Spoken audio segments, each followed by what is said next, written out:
Buenos días a todos, mi nombre es Wilmaris Ariadnis Guevara de Gallardo y como estudiante de Derecho tengo el agrado de presentarles hoy un tema que no solo es crucial para la sociedad, sino que constituye un pilar fundamental de nuestro ordenamiento jurídico, como lo es el derecho al trabajo. Y es que alguna vez se han cuestionado el fundamento histórico y la necesidad jurídica de normas que regulan algo tan esencial como lo es el trabajo.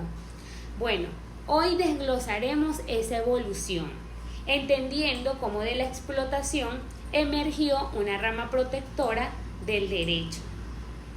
Comenzaremos con los antecedentes históricos, que fueron sin regulación jurídica. Para comprender esta génesis del derecho del trabajo, debemos remontarnos a periodos donde la regulación jurídica laboral simplemente no existía o era inexistente para la parte trabajadora, como lo era la esclavitud, que era la nula personalidad jurídica. Y es que en la antigüedad la esclavitud representaba la ausencia total de la personalidad jurídica para el trabajador.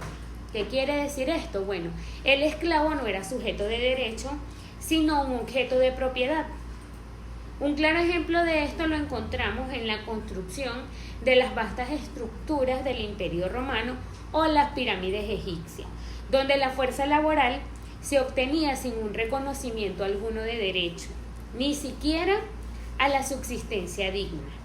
Y más allá del interés del propietario, era la antítesis de cualquier principio de justicia laboral. Posterior a ese estaba la servidumbre medieval, ¿verdad?, que era limitada a subjetividad. Y es que avanzando hacia la Edad Media, la servidumbre marcó una evolución, donde el siervo, a diferencia del esclavo, era reconocido como una persona y poseía ciertas capacidades para adquirir bienes. Mas, sin embargo, su libertad jurídica era severamente restringida, ya que estaba adscrito a la tierra y al señor feudal. Imaginen a un campesino medieval que, si bien cultivaba su propia parcela, no podía irse de la tierra ni disponer libremente de su fuerza de trabajo, y su vida y sus obligaciones estaban atadas al feudo, limitando así cualquier noción de contrato. Posteriormente a esto surgen lo que son los gremios de autorregulación cooperativa limitada. Y es que en el periodo de los gremios de la Baja Edad Media y la Edad Moderna observamos una forma incipiente de organización laboral, pero aún lejos de un marco de derecho público protector.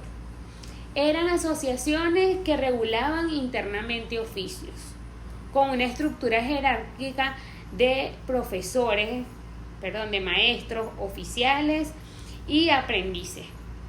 Un joven que era aprendiz de un zapatero, por ejemplo, trabajaba sin salario por años, viviendo con un maestro y aprendiendo el oficio. Pero el ascenso a maestro era extremadamente difícil y dependía de las estructuras y de las estrictas normas cooperativas del gremio, no de una ley externa que protegiera sus intereses básicos. Posterior a todo ello surgió lo que fue la Revolución Industrial, que fue el impulso por la regulación. Fue la verdadera inflexión que hizo indispensable la creación del derecho del trabajo, y esto fue la Revolución Industrial. La emergencia de las grandes fábricas y la migración masiva del campo a la ciudad generaron una nueva clase social, que fue el proletariado, inmersa en unas condiciones laborables que clamaban por una intervención legal. Y fue la explotación sistemática. Las prácticas estas eran deplorables. Eran jornadas de 19 horas, eran entre 12 y 19 horas diarias, como si un día nunca terminara. Los salarios eran tan ínfimos que forjaban a las familias enteras, incluyendo a los niños, desde los 6 a los 7 años, a laborar en ambientes que eran totalmente insalubres, como las minas o los telares. Piensen en las novelas como Oliver Twist, que no solo son ficciones lejanas, sino fue un reflejo de la dura realidad de niños limpiando chimeneas o trabajando en fábricas. Era una deshumanización total del trabajador. Posterior, se vivía la ausencia de los derechos fundamentales. Existían conceptos básicos como el descanso semanal, las vacaciones, ni la seguridad social ante los accidentes o enfermedades.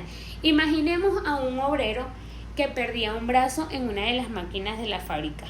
No tenían derecho a compensación ni asistencia médica. Estos quedaban totalmente en la indigencia de la noche a la mañana. Y estas carencias absolutas de protección evidenciaban una relación laboral profundamente desequilibrada, donde el empleador ejercía un poder casi limitado. Existía la prohibición de la acción colectiva, porque además de la asociación sindical y la huelga estaban prohibidas y penalizadas, y todo esto impedía cualquier intento organizado de los trabajadores para poder negociar o mejorar sus condiciones, consolidando el desequilibrio del poder. Si los obreros se atrevían a protestar, la represión era brutal y podían ser despedidos o encarcelados. La consolidación. Fue el nacimiento del derecho del trabajo. Y frente a este escenario de injusticia social, la presión del movimiento obrero se hizo insostenible. Esta lucha social fue el catalizador del impulso al Estado al evolucionar de un rol meramente liberal a uno más intervencionista en las relaciones privadas, con el objetivo de restablecer la paz social y proteger al sujeto más vulnerable, el trabajador. Así fue que comenzaron a promulgarse las primeras normas de protección laboral, marcando el nacimiento del derecho del trabajo como una rama autónoma del derecho. Y su objetivo fundamental es tutelar al trabajador, limitando la autonomía de la voluntad en la contratación laboral y estableciendo un mínimo de derechos irrenunciables.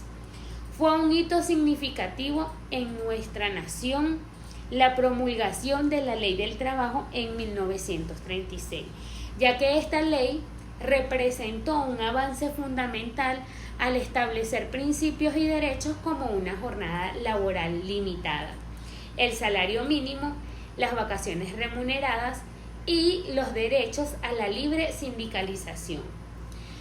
Fue como poner un freno legal a los abusos y a empezar a construir una relación laboral más justa y equitativa en nuestro país. Y en síntesis, el derecho del trabajo no es una mera recopilación de normas, es la respuesta jurídica a la profunda necesidad social de justicia y equidad, en la disciplina que equilibra la balanza en la relación capital-trabajo. Nosotros como futuros juristas es vital comprender que esta rama del derecho sigue evolucionando, adaptándose a nuevos desafíos como la tecnología y las nuevas formas de empleo. Su propósito esencial permanece inalterable: garantizar la dignidad del trabajador y promover el desarrollo social y económico de forma equitativa. Es un derecho vivo en constante transformación y que sin duda seguirá siendo fundamental en la sociedad. Agradezco su atención y su tiempo. Muchas gracias, espero sea de su agrado esta información que le he aportado.